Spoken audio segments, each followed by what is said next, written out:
Friend, मी आज तुम्हाला एक गोष्ट दाखवणार आहे। बघा, हा जो दिवा आहे माझ्या घरचा, हा रोज तुळशी जवळ लावायचा दिवा आहे। तुळशी म्हणजे वृंदावन जवळ।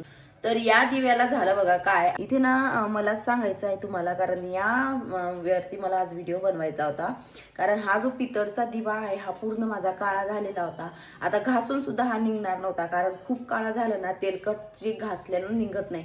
तर आज मी त्याचा उपयोग तुम्हाला इथे सांगणार आहे, नेमकं काय करायचं। चला तर आपण बघूया। इथे मी गॅस पेटवलेला आहे आणि हे जाळी यावरती ठेवलेली आहे। आणि हा जो दिवा आहे, हा दिवा मला यावरती ठेवायचा आहे, म्हणजे जेणेकरून ही पूर्ण आपलं जे काळं आहे ते सगळं निघून जाईल।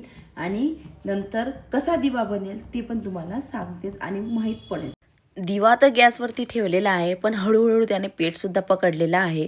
बघा, आता इतकी सारी आग झाली ना, म्हणजे असं वाटतं आता की बस आता माझा दिवा ना पहिल्यासारखा होईल। आणि व्हायला सुद्धा लागलेला होता, कारण त्यावरती जे काही काळं पकडलेलं होतं तेलाने, ते सगळं घाणपणाने सगळं निघून चाललेलं होतं। आणि थोडा वेळ म्हटलं थोडा गरम होता तर थोडा थंड होऊ दिला।